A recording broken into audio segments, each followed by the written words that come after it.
Hello everyone, मैं Rahul Maurya CP smart class में आप लोगों का स्वागत है।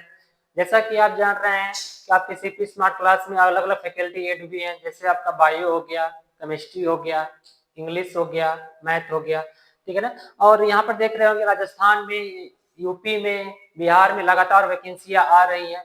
उसी के क्रम में हम लोगों ने कुछ फैकल्टी को बढ़ाया हुआ है और वो बहुत सारी फैकल्टियां इसमें एड होने वाली हैं।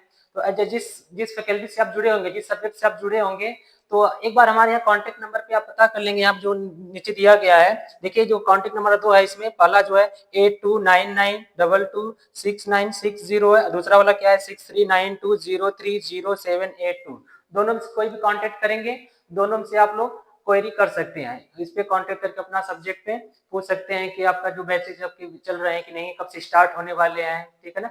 अभी तक जो हम लोग इसमें वीडियो बना रहे हैं, जैसे कि हम आपका क्या करेंगे, मैथ्स फैकल्टी से जुड़े हुए हैं तो हम आपका मैथ्स देखेंगे। तो आपका जो क्लास चल रहा है अभी आपका यूट्यूब पर भी जाएगा और ऐप पर भी जाएगा। और जो बच्चे यहाँ पर कल आपका क्लास चला होगा देखे होंगे, तो उसमें कुछ बच्चे ने कमेंट किया हुआ कि कुछ बच्चों को समझ में आया, कुछ बच्चों को नहीं समझ में आया। तो देखिए मैथ में ऐसा सब्जेक्ट है कि क्या कि आपको बेसिक थोड़ा सा क्लियर नहीं है, तो अगर लॉन्ग मेथड ज्यादा करने जाएंगे बेसिक में ज्यादा समय लगेगा, और ट्रिक से सॉल्व करने जाते कम समय लगता है। तो कमेंट वहां बाद में देखा जाता है, जिस प्रकार की आपको क्वेरी होती है, कुछ भी परेशानी होती है, आप लोग कमेंट में लिख दिया करिए। और ज्यादा से ज्यादा हम चाहेंगे कि आप लोगों को जो प्रॉब्लम होगी उसको जरूर जरूर सॉल्व किया जाए, ठीक है ना। क्योंकि मैथ में इतनी बारीकियां होती हैं, इतने सारे क्वेश्चन होते हैं, इतने सारे कॉन्सेप्ट होते हैं कि एक ही छोटे से क्लास में, यूट्यूब की क्लास में बताना उतना पॉसिबल है नहीं। उसके लिए तो हमको हमारा आपको क्लास ज्वाइन करना होगा, जो आपका ऐप पे चल रहा है उसको ज्वाइन करना होगा, जो स्टार्ट हो चुका है। और कोई भी प्रॉब्लम होती है आप कमेंट में यहाँ लिखा करिए, और बाकी जब हम ऐप पे जुड़ेंगे तो वहां से आप रूबरू तो सामने सामने रहेंगे, अपना लाइव क्लास चलेगी वहां, तो सब कुछ कोई भी प्रॉब्लम होती है तो वहां से हम लोग उसको सॉर्ट आउट करेंगे दोनों लोग मिलकर, ठीक है ना। तो देखिए पिछली कुछ एग्जाम में आपको क्वेश्चन पेपर आए हुए हैं, जो आप लोगों ने एनालिसिस किया होगा, देखा होगा। तो उसी के क्रम में हमने यहाँ पे कुछ क्वेश्चन लिया हुआ है, जो अभी हाल ही एग्जाम हुआ है आपका बीपीएससी टीआरई 3 का, ठीक है ना। तो आपको कल कुछ क्वेश्चन कुछ सॉल्व करवाए गए थे, तो उसमें हमने दोनों मेथड से बताया था, शॉर्ट ट्रिक से कैसे करेंगे और लॉन्ग मेथड से कैसे करेंगे, दोनों तरीके से हमने उसको सॉल्व करवाया था, ठीक है ना। बहुत से बच्चों को पसंद आया, उन्होंने अच्छा मैसेज भी कमेंट भी किया हुआ है, और कुछ लोगों को थोड़ी परेशानियां हुई, दिक्कत आ रही है, क्यों? क्योंकि तुमका बेसिक थोड़ा सा क्लियर नहीं है, ठीक है ना। तो हमारा फाउंडेशन बैच भी आने वाला है, जिसमें अगर किसी को प्रॉब्लम होगी, बेसिक से उसका क्लियर नहीं है, तो उसको भी हम बेसिक से भी पढ़ाया जाएगा। दोनों तरीके के बैच हमारे रहेंगे, जिससे पे आप ज्वाइन करना चाहेंगे करेंगे, ठीक है ना। तो देखिए उसी का हमने एक क्वेश्चन लिया हुआ है, the rational number in the set of numbers, ठीक है ना। यहाँ पे नंबर्स का सेट दिया गया है, ठीक है। तो यहाँ से पूछ रहा है कि इसमें कौन सा रेशनल नंबर है। तो सबसे पहले आपको रेशनल नंबर पता होगा, तब न जानेंगे कौन सा इसमें रेशनल नंबर है। रेशनल नंबर जैसे कि इसमें जानते हैं आपको, जैसे कि जो इस नंबर को हम पी बाई क्यू के फॉर्म में लिखते हैं, the number which can be express in the form of P by Q, ठीक है। जिस नंबर को हम क्या करेंगे, अगर पी बाई क्यू के फॉर्म में लिख लेते हैं, पी बाई क्यू के फॉर्म, ठीक है। और इसमें क्या कंडीशन होता है, Q is not equal to zero, Q की वैल्यू जीरो नहीं होनी चाहिए, और P और Q ये दोनों क्या होने चाहिए, इंटीजर होने चाहिए। अगर एक कंडीशन कोई नंबर सेटिस्फाई कर रहा है तो बोलेंगे वो क्या हमारा रेशनल नंबर है।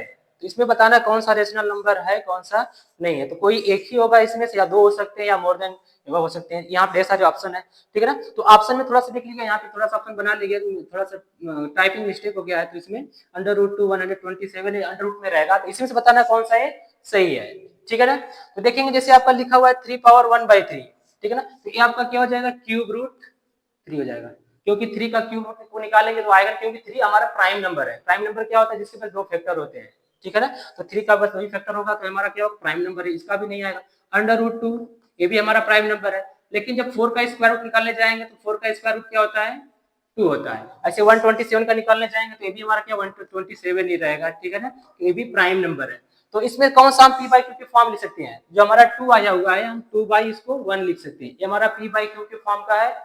क्यों, क्योंकि एक पी और क्यू दोनों इंटीजर भी है, और एक Q is not equal to 0 है। तो अब देखेंगे इसमें कौन सा ऑप्शन सही है, ठीक है ना। तो अंडर रूट 4 की वैल्यू क्या आई है, 2 आई है, ठीक है ना। तो ये वाला ऑप्शन कौन सा सही है, आपका ऑप्शन ए सही है, ठीक है ना।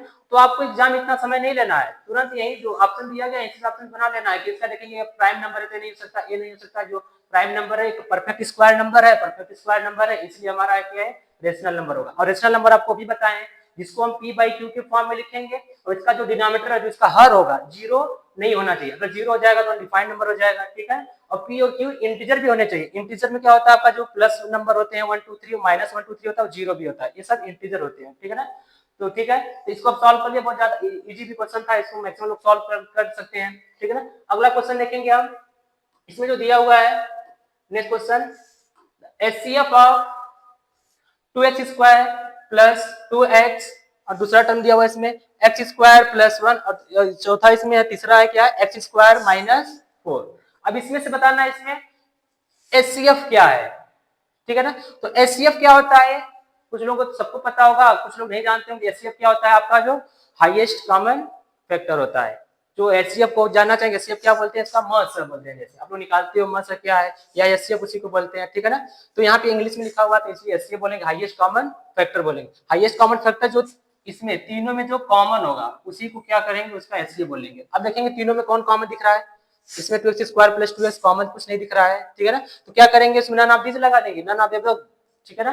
तो इसमें ऑप्शन ए नहीं सही होगा, ठीक है ना। तो इस क्वेश्चन को थोड़ा ध्यान से देखेंगे, ये फैक्टर हो सकता है क्या, इसमें से कॉमन कुछ मिलेगा कि नहीं मिलेगा, ठीक है ना। तो तुरंत ऑप्शन पे नहीं आ जाना है, पूरे क्वेश्चन के बाद अच्छे से पढ़ना है, समझना है कि कैसे पूछा हुआ है, क्या पूछा हुआ है, ठीक है ना। तो इसमें देखिए 2x स्क्वायर यहाँ पर, 2x क्यूब यहाँ पर है, 2x है, तो दोनों में कॉमन क्या हो सकता है, दोनों में कॉमन क्या है, 2x।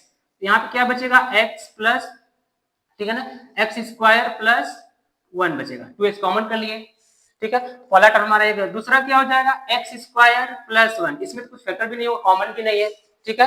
और तीसरा वाला क्या है, देखिए एक्स पावर 4 माइनस 1, यहाँ थोड़ा ध्यान देना है, यहाँ पे थोड़ी सी आइडेंटिटी यूज होगी, एक्स स्क्वायर का स्क्वायर लिख सकते हैं एक्स पावर 4 को, और माइनस 1 स्क्वायर। जब हम इसका फैक्टर करेंगे तो ए स्क्वायर माइनस बी स्क्वायर, ए स्क्वायर माइनस बी स्क्वायर क्या होता है, फर्स्ट ब्रैकेट में ए प्लस बी होता है, दूसरे ब्रैकेट में क्या होता है, ए माइनस बी। तो यहाँ से a की वैल्यू क्या है, एक्स स्क्वायर, और b की वैल्यू क्या है 1, यहाँ से क्या हो जाएगा, एक्स स्क्वायर प्लस 1, और दूसरे ब्रैकेट में क्या हो जाएगा, एक्स स्क्वायर माइनस, ठीक है ना। तीसरा टर्म में हो गया। तो फर्स्ट टर्म में देखिए एक्स स्क्वायर प्लस 1 यहाँ पर भी है, एक्स स्क्वायर प्लस 1 यहाँ पर भी है, और एक्स स्क्वायर प्लस 1 यहाँ पर भी, तीनों जगह है। तो इसमें से तीनों में कॉमन क्या मिला, तो ये हमारा एचसीएफ हो जाएगा। एचसीएफ क्या हो जाएगा हमारा, एक्स स्क्वायर प्लस 1। देखिए कोई ऑप्शन मिला, ऑप्शन हमारा बी सही है, ठीक है ना। तुरंत क्वेश्चन पढ़ने के बाद थोड़ा सा उसको एनालिसिस करना चाहिए कि क्वेश्चन क्या पूछा हुआ है, कैसे पूछा हुआ है। हो सकता है कॉमन मिले, डायरेक्ट मिल जाए, वहां से नहीं मिलेगा उसका फैक्टर करके हम लोग कॉमन करेंगे, तब लोग उसको क्वेश्चन को हम लोग बनाएंगे, ठीक है। तो अब इसी क्रम में हम लोग अगले क्वेश्चन पे आते हैं, देखते हैं अगला क्वेश्चन क्या है, ठीक है। यहाँ पर देखिए क्या है, x plus Y upon X minus Y equal to 3, then the value of x upon Y, ठीक है ना। तो यहाँ पे क्वेश्चन दिया गया, इसमें पूछ रहा है कि यहाँ पर दिया गया कि x plus Y upon X minus Y equal to 3, ऐसे x की वैल्यू कौन सा रखें कि x प्लस वाई करने पे 3 आए, और x माइनस करने पे उसका यहाँ पर क्या है, कुछ नहीं दिया, तो इसमें क्या होगा, 1 होगा, ठीक है ना। कुछ नहीं दिया तो यहाँ पे क्या मान लेंगे, यहाँ पे 1, ठीक है ना। तो आपको बताना है x अपॉन y तब क्या होगा, अगर x और y का रेशियो निकालेंगे, मतलब x को y से डिवाइड कर रहे हैं, तो वैल्यू क्या आएगी, ठीक है ना। तो देखेंगे ये सब कुछ जो क्वेश्चन हम आपको बता रहे हैं, ये सब बीपीएससी टीआरई 3 में आए हुए हैं, 9 से 10 आपका टीजीटी का एग्जाम हाल ही में हुआ है, वो सब यहाँ पे क्वेश्चन दिए गए हैं, ठीक है ना। देखिए किसी ने अच्छे अच्छे क्वेश्चन आए हैं, इसको चाहेंगे मैक्सिमम 2 से 3 मिनट के अंदर, या ज्यादा से ज्यादा 1 मिनट में इसको बना लेंगे, ठीक है ना। इसको सॉल्व करने के लिए क्या कर सकते हैं, एक तो पहले ऑप्शन से सॉल्व कर सकते हैं। ऑप्शन से मतलब जैसे क्या है, पहला देखेंगे ऑप्शन क्या है, x की जगह हम 1 रखेंगे और y की जगह 2 रखेंगे। तो अगर x प्लस वाई कर रहे हैं, ठीक है ना, तो यहाँ पे क्या हो जाएगा, अब पहला ऑप्शन देखते हैं कि 1 प्लस 2 अपान, और दूसरा क्या रख सकते हैं 1 माइनस 2, ठीक है। तो ऊपर तो 3 आ रहा है, लेकिन नीचे कितना आ रहा है, माइनस 1, ठीक है। तो हमारा ऑप्शन ए सही है, नहीं सही है, क्यों, क्योंकि हमारा 3 अपान 1 आना चाहिए, कितना आ रहा है 3 अपान माइनस 1। और दूसरा ऑप्शन क्या दिया हुआ है, दूसरा ऑप्शन क्या है, ठीक है, दूसरा ऑप्शन क्या करेंगे, 2 प्लस 1, एक्स की जगह 2 रखेंगे, y की जगह 1, अपान में क्या करेंगे 2 माइनस 1 करेंगे, तो कितना आएगा 2 प्लस 1 3, और इधर कितना हो जाएगा 1, 3 अपान 1। हमारा ऑप्शन 2 जो इसमें बी दिया गया है 2 अपान 1, यही सही है, एक्स अपान वाई की वैल्यू, ठीक है ना। तो ये तो आपका ऑप्शन से हो गया। अब इसको सॉल्व करने जाएंगे, तो सॉल्व करने के भी 2 मेथड है, ठीक है ना। एक तो ऐसे कर सकते हैं, आपका जो है कंपोनेंडो एंड डिवाइडेंडो है, उससे भी कर सकते हैं, या तो किससे कर सकते हैं, आपका जो क्रॉस मल्टीप्लाई के भी कर सकते हैं, ठीक है ना। जैसे कि कंपोनेंडो एंड डिवाइडेंडो क्या होता है, जैसे कि कोई भी नंबर आपको a upon b equal to, मान लीजिए x अपान y दिया हुआ है, इसको इसमें जब अप्लाई करना चाहेंगे तो क्या होगा, ये आपका a प्लस b होता है, और दूसरा क्या होता है a माइनस b, क्या करते हैं, एक बार जो इसका हर अंश होता है इसको एक बार हर को ऐड करते हैं, इसको अंश में लिखते हैं, उसके बाद इसके अंश में हर को सब्ट्रैक्ट करके इसको हर में लिखते हैं, ठीक है ना। इक्वल टू क्या लिखेंगे, x प्लस वाई, दूसरा क्या हो जाएगा x माइनस वाई। ये आपका कंपोनेंटो या डिवाइडेंटो रूल होता है, ठीक है ना। इससे भी सॉल्व कर सकते हैं। देखिए यहाँ पे सॉल्व करने जाएंगे तो क्या हो जाएगा, ax प्लस वाई, इसका हर कितना है, इसमें इसको ऐड कर देंगे x माइनस वाई अपान, इसमें क्या सब्ट्रैक्ट कर देंगे x प्लस वाई, ये आपका अंश हो गया, इसमें से हर को माइनस करेंगे तो x, ये माइनस हो जाएगा तो क्या हो जाएगा प्लस वाई, ठीक है। इसका और राइट साइड भी क्या करेंगे 3 प्लस 1, इसके अपान कुछ क्या लिख लेंगे 1 लिख लेंगे अपान 3 माइनस 1, ठीक है। अब इसमें देखेंगे y प्लस है और y क्या है माइनस, कैंसिल हो गया, और यहाँ से क्या हो जाएगा x से x कैंसिल हो गया, x बचा हुआ है, दोनों ऐड करेंगे तो 2x हो जाएगा, और वहां से y जब y को ऐड करेंगे कितना हो जाएगा 2y हो जाएगा, ठीक है। और यहाँ से कितना हो जाएगा 4 और यहाँ से कितना हो जाएगा 2, यहाँ 2 से 2 कैंसिल हो गया, x अपान y बचा, x अपान y की वैल्यू कितनी है 2 अपान 1। तो आपसे एक क्वेश्चन पूछा हुआ है कि x अपान y की वैल्यू क्या होगी, x अपान y की वैल्यू क्या आई 2/1। देखिए ऐसे भी सॉल्व हुआ, थोड़ा सा टाइम ज्यादा लगा ना, अगर ऑप्शन से बना दिए तो जल्दी सॉल्व हो गया। अगर इसको ऐसे सॉल्व किए कंपोनेंटो डिवाइडेंटो से तब भी इसका 2/1 आ रहा है, ठीक है ना। अगर दूसरे तरीके से सॉल्व करना चाहेंगे, अगर ऐसे भी नहीं समझ में रहेगा, कंपोनेंटो डिवाइडेंटो बहुत कम यूज होता है, सभी लोगों को पता भी नहीं होगा, ठीक है ना, तो इसका क्रॉस मल्टीप्लाई करके भी हम निकाल सकते हैं। जैसे देखिए इसमें x plus Y upon X minus Y equal to 3/1 दिया है, तो आपका ऑप्शन बी ऑप्शन मेथड से भी आया है, कंपोनेंट डिवाइडेंट से आया हुआ है, और क्रॉस मल्टीप्लाई करेंगे तब देखिए कितना आ रहा है, क्रॉस मल्टीप्लाई करेंगे कितना आ जाएगा x plus Y upon equal to कर लेंगे, क्रॉस मल्टीप्लाई ऐड कर देते हैं, इसमें मल्टीप्लाई करेंगे कितना हो जाएगा 3x माइनस 3y, ठीक है ना। x को एक साइड कर लेते हैं, x को एक साइड करेंगे तो x माइनस 3x, ये प्लस इधर है तो माइनस हो जाएगा, और इधर कितना बचा है माइनस 3y, और ये प्लस y इधर जाएगा तो माइनस y हो गया, ठीक है ना। और x में से 3y जाएगा कितना हो जाएगा माइनस 2x, तो इधर कितना हो जाएगा माइनस 4y, क्योंकि दोनों माइनस है, दोनों ऐड करके माइनस में आंसर आएगा। तो आपको x अपान y बताना है, x इधर से y ले लेंगे, और इधर कितना बचा है माइनस 4, इधर मल्टीप्लाई माइनस 2 इधर जाके डिवाइड हो गया, कट गया, तो x upon y equal to कितना हो जाएगा 2/1। देखिए कितना आ रहा है 2/1 तभी आ रहा है, ठीक है। ऑप्शन मेथड से करेंगे तभी सॉल्व हो जाएगा, और डिवाइडेंडो और कंपोनेंटो अप्लाई करेंगे तभी वही आ रहा है, और क्रॉस मल्टीप्लाई करके हमने देखा तभी आ रहा है, तीनों मेथड से। तो कम समय किसमें लगेगा आपको बस यही देखना एग्जाम में, क्योंकि कम से कम समय में क्वेश्चन कितना बना सकते हैं, क्योंकि हमारे क्वेश्चन है जो हमारे इजी वाले क्वेश्चन है, इसको ज्यादा समय नहीं देना है। यहाँ ऑप्शन मेथड से समझ में आ रहा है कि 2 + 1 करने पे 3 आ रहा है, 2 + 1 करेंगे तो 1 आएगा, बस 5 से 7 सेकंड में आपका क्वेश्चन सॉल्व हो गया। उसे सॉल्व करने जाएंगे आप कंपोनेंट डिवाइड होने से 1 मिनट लग जाएगा, और क्रॉस मल्टीप्लाई भी करने जाएंगे तभी 1 से 1.5 मिनट लग जाएगा। तो आपको क्वेश्चन को समझना है कि किस टॉपिक से दिया हुआ है, किस चैप्टर से है, ठीक है। तो वहां पे कम से कम समय में सॉल्व करना है, ज्यादा ज्यादा क्वेश्चन बनाना है। जैसे अभी देखिए कि रिजल्ट आ रहे हैं आपके बीपीएससी के, तो उसमें जो आपका मेरिट है अच्छा खासा भी जा रहा है। क्यों जा रहा है, क्योंकि यहाँ पे जो क्वेश्चन दिए रहते हैं, कुछ बच्चे इतने प्रैक्टिस किए रहते हैं कि क्वेश्चन देखते ही उसका आंसर बता देंगे कितना होगा, ठीक है ना। कुछ क्वेश्चन होते हैं जो है बता सकते हैं, लेकिन कुछ क्वेश्चन लेंथी भी क्वेश्चन होते हैं, उसको सॉल्व भी करना होता है। तो हम जो इजी वाले क्वेश्चन होते हैं उसको कम से कम समय देना है, और जो थोड़ा लेंथी होते हैं हार्ड वाले क्वेश्चन होते हैं उसमें ज्यादा समय देना है। तो समय कहाँ से आएगा, हार्ड वाले तो कम वाले समय रहेंगे, जो छोटे वाले क्वेश्चन रहेंगे उसको जल्दी सॉल्व कर लेंगे तो तभी समय बचाएंगे, और लास्ट में तभी उसको सॉल्व करेंगे, ठीक है ना। हमको ज्यादा ज्यादा क्वेश्चन सॉल्व करना है, ठीक है। देखिए अगले क्वेश्चन पे आते हैं हम लोग। अगला क्वेश्चन जो हमारा है, the value of sine square 40 degree plus sine square 50 degree etch कर रहा है कि इसका वैल्यू बताना है, इसका मान क्या होगा, ठीक है ना। तो इसका वैल्यू निकालना है, तो वैल्यू कैसे निकालेंगे, देखिए आपको पता है कि इसका वैल्यू कितना होगा, sine square 40 degree plus sine square 50 degree, तुरंत बता देंगे कितना है, ठीक है। आपका ये कितना आएगा 1 आएगा, ठीक है। कितना आएगा आपका ये 1 होगा। कैसे 1 आ गया, ठीक है, कैसे 1 आ गया, तो आपको पता होगा, क्वेश्चन देखते ही पता चल गया कि ऑप्शन 1 सही है। देखिए कितना मिनट लगा, 1 सेकंड लगा, क्वेश्चन पढ़ते ही इसका आंसर आ गया कि 1 आया। लेकिन कैसे आज इनको पता होगा, समझ गए होंगे कि हाँ इसका आंसर ऐसे है।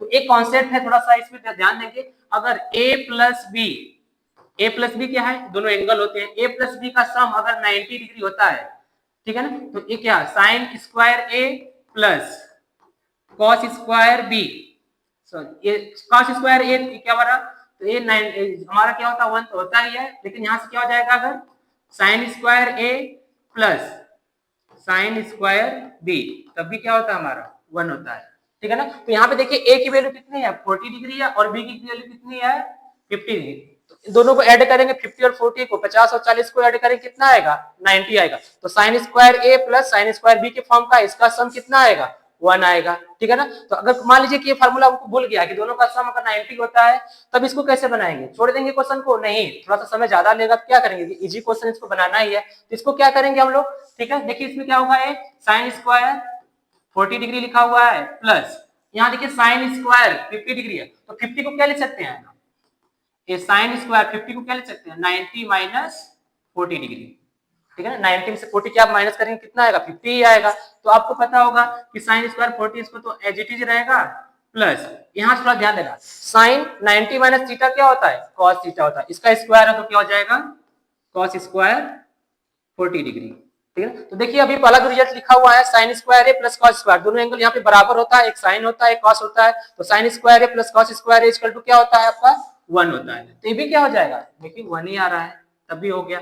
अगर वहां पे आपको पता है कि यहाँ पे a प्लस बी का सम अगर 90 है तो sine square A plus cos square sine square B equal to क्या होता है 1 होता है, तुरंत 1 सेकंड में 2 सेकंड में का आंसर पढ़ते ही आप लोग इसको कर लोगे, ठीक है ना। देखिए बहुत इजी क्वेश्चन था, इसको मैक्सिमम लोग कर सकते हैं, ठीक है। आते हैं नेक्स्ट क्वेश्चन पे, देखिए आपका जो नेक्स्ट क्वेश्चन है उसी ट्रिग्नोमेट्री से ही है, the value of sine X sine 2 pi plus X sine 4 pi plus X dot dot dot sine 2n pi plus X, ठीक है ना।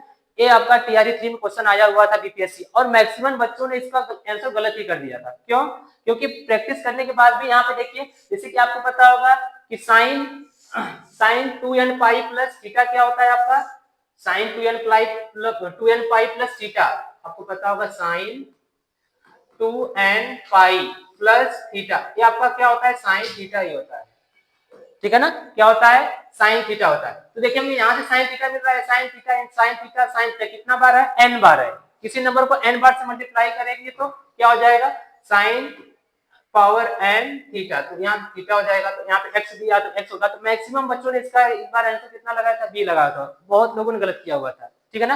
लेकिन इसका करेक्ट ऑप्शन क्या होगा, ठीक है ना, देखते हैं इसको सॉल्व करके देखते हैं क्या आएगा, ठीक है ना।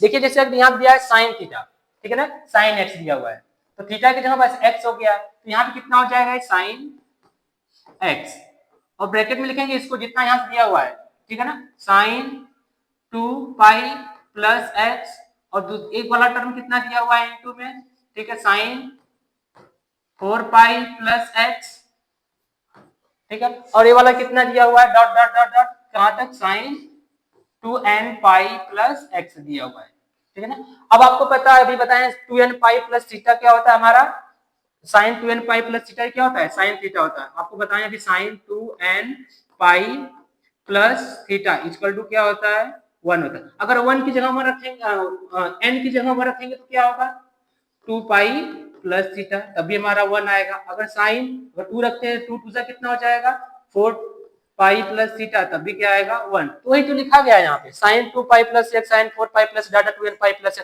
तो ये साइन x हो जाएगा, ठीक है ना, ये क्या हो जाएगा आपका साइन x हो जाएगा, ए भी क्या हो जाएगा साइन x हो जाएगा, ए भी कितना हो जाएगा साइन x, और कितनी बार है इसको ध्यान देना है कि साइन x साइन कितनी बार मल्टीप्लाई हो रहा है, ठीक है ना। एक साइन तो हमारा बाहर ही है साइन x, ठीक है, तो ए वाला कितना हो जाएगा यहाँ से साइन x इंटू कहां तक n बार साइन x, ठीक है ना, ये वाला हमारा है, ठीक है। तो इसमें से देखते हैं कितना आ जाएगा ये साइन x, इसको इरेज कर देते हैं कंफ्यूजन हो जाएगा बच्चों को ये कहां से आ गया, ठीक है, तो पहले का लिखा हुआ था, ठीक है। तो इसमें देखिए क्या हो जाएगा sine x into sine x कितनी बार है n बार है साइन x, तो यहां से मल्टीप्लाई करेंगे तो कितना हो जाएगा साइन x, और ये कितना हो जाएगा साइन पावर nx, कितना बार मल्टीप्लाई हुआ है n बार, तो इसको साइन पावर nx, ये देखेंगे ऑप्शन कोई है नहीं है तो पावर इसको ऐड कर देते हैं, देखते हैं साइन इसका साइन पावर 1 है, ये साइन पावर n है, तो कितना हो जाएगा n plus 1x sine power n plus 1, इसमें से कोई ऑप्शन सही है नहीं, इसका ऑप्शन कौन सा सही होगा नन ऑफ दीज अबव, इसमें से कोई ऑप्शन इसमें सही नहीं था, इस बार आयोग नहीं माना हुआ था इसका ऑप्शन, ठीक है ना। तो मैक्सिमम बच्चों ने यहाँ पे गलती कर दिया था, यहाँ पे इस साइन को छोड़ दिया हुआ था, डायरेक्ट इसका मल्टीप्लाई करके इसका साइन पावर nx लिखा हुआ था, ठीक है। तो देखिए अगले क्वेश्चन पर आते हैं, नेक्स्ट क्वेश्चन दिया हुआ है the shadow of 100 metre long tower is 100 under root 3 metre, ठीक है, then angle of between of the shadow and the upper end of the tower, ठीक है, इसमें क्या क्वेश्चन पूछ रहा है, यहाँ पे क्वेश्चन को हमने इंग्लिश में लिखा हुआ है, क्यों लिखा हुआ हमने इसको बार बार बताया है, कुछ क्वेश्चन आपको बीपीएससी ने और कोई भी एग्जाम हो गया इंग्लिश और हिंदी दोनों दिया रहता है, ठीक है ना, लेकिन आयोग किसको मानता है, जो आपको इंग्लिश वाला ही मानता है। ऐसा क्यों मानता है, कभी कभी उसका जो उच्चारण होता है, उसका जो मीनिंग होता है डायरेक्ट को ट्रांसलेट किया जाता है, ठीक है, तो आपका वहां पे हिंदी में कुछ और मतलब हो जाता है, इंग्लिश में कुछ और ही मतलब रहता है। जैसे आपका अभी अभी अगले क्वेश्चन में था, इसके पहले वाली वीडियो में बताए थे कि रूट क्या होता है, रूट, तो उसमें रूट को जड़ लिखा हुआ था, तो बहुत बच्चों ने जो जड़ नहीं जानते थे उसको छोड़ दिए, उसका एक बार इंग्लिश पढ़ लिए होते तो क्वेश्चन को बना भी लेते, ठीक है ना। रूट क्या होता है, मूल होता है आपका, जो क्वाड्रेटिक इक्वेशन में जो अल्फा बीटा होता है वही मूल होता है, इसी को रूट ही बोलते हैं। तो वहां पे रूट ना देके मूल ना देके जड़ दिया हुआ था हिंदी में, तो बहुत से बच्चों ने कहा कि जड़ कहाँ से आ गया मैथ में, ठीक है ना, तो वही मूल, मूल मतलब जड़ ही होता है, उसका बस ट्रांसलेट कर दिया गया था,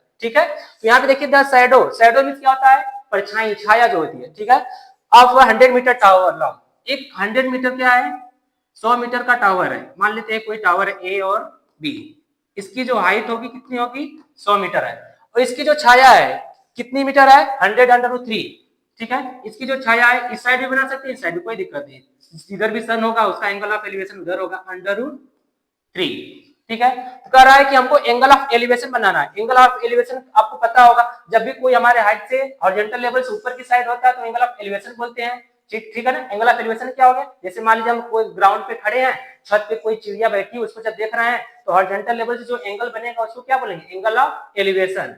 और अगर हम मान लीजिए किसी टावर पे हैं या किसी बिल्डिंग पे हैं, कोई नीचे बॉल पड़ी है उसको देख रहे हैं, जो हॉरिजॉन्टल लेवल से जो एंगल बनेगा उसको क्या बोलेंगे, एंगल ऑफ डिप्रेशन बोलेंगे। जब नीचे साइड देखते हैं हॉरिजॉन्टल लेवल से एंगल ऑफ डिप्रेशन, तो आपसे पूछा हुआ एंगल ऑफ एलिवेशन क्या बनेगा, तो मान लीजिए यहाँ कोई ऑब्जर्वर है, यहाँ से देख रहा है, देखने वाला इसके टॉप को देख रहा है, ठीक है ना, टावर के एंड को देख रहा है, तो ये एंगल पूछ रहा है, यहाँ पे एंगल कितना बन रहा होगा, कि इसका जो छाया बन रहा है, इसका जो शैडो बन रहा है 100/3 हो रहा है, और इसका जो हाइट है 100 मीटर है, ठीक है ना। तो मान लेते हैं जो इसका एंगल ऑफ एलिवेशन कितना रहा होगा, थीटा रहा होगा, थीटा एंगल मानते हैं, अल्फा बीटा कुछ भी ले सकते हैं, एंगल को ए भी मान सकते हैं, ठीक है, और इस पॉइंट को हम सी ले लेते हैं, ठीक है। तो आपको देख दिया हुआ है इसमें, थीटा के सामने आपको पता होगा जब भी कोई टावर होता है क्या होता है, हमेशा परपेंडिकुलर होगा, थीटा के सामने क्या होगा, ये परपेंडिकुलर होगा, और यहाँ से क्या होता है 90 डिग्री, 90 के सामने क्या होता है, हाइपोटेनस होता है, तो ये आपका परपेंडिकुलर हो गया, आपका क्या हो गया, बेस हो गया, ठीक है। ये तो आपका मतलब डायग्राम हो गया, डायग्राम कैसे बनाएंगे, लेकिन जब क्वेश्चन बनाने की बात आएगी तो इतना डायग्राम सोचने जाएंगे कि डायग्राम कैसे बनेगा, तो माइंड में डायग्राम बनना चाहिए,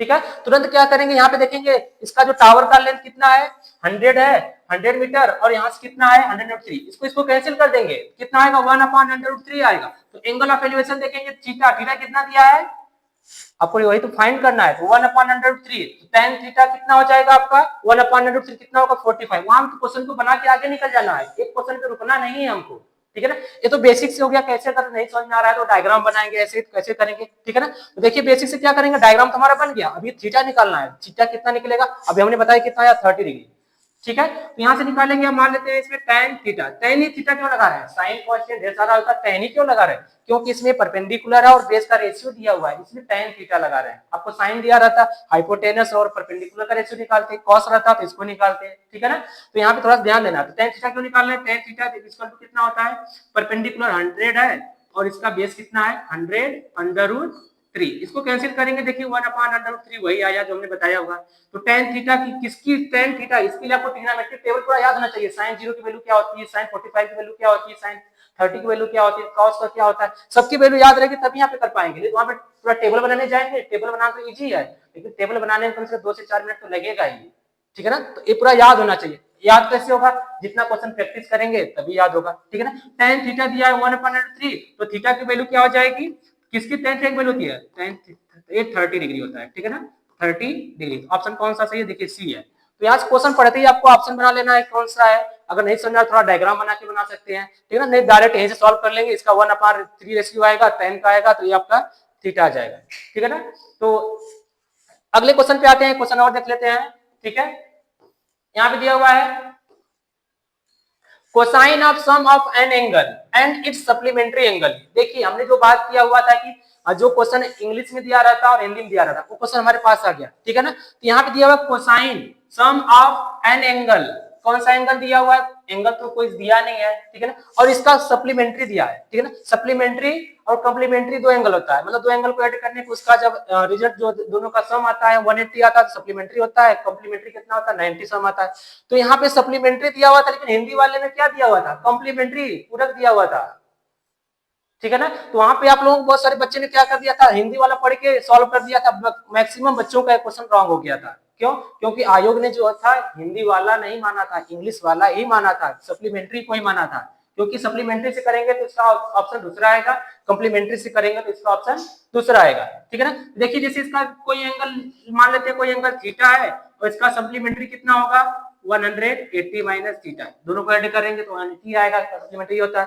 करा इसका सम निकालने पे, सम इसको प्लस कर दिए और इसका क्या करनी है, कोसाइन लेना है। अब देखिए कोसाइन कहाँ होगा, हमने पढ़ा हुआ साइन पढ़ा है, कॉस पढ़ा है, टेन पढ़ा है, कोसेक पढ़ा है, सेक पढ़ा है, कॉट पढ़ा है, लेकिन यहाँ पर क्या आ गया, कोसाइन आ गया। तो कोसाइन जिसको नहीं पता रहेगा वो भी नहीं कर पाएगा।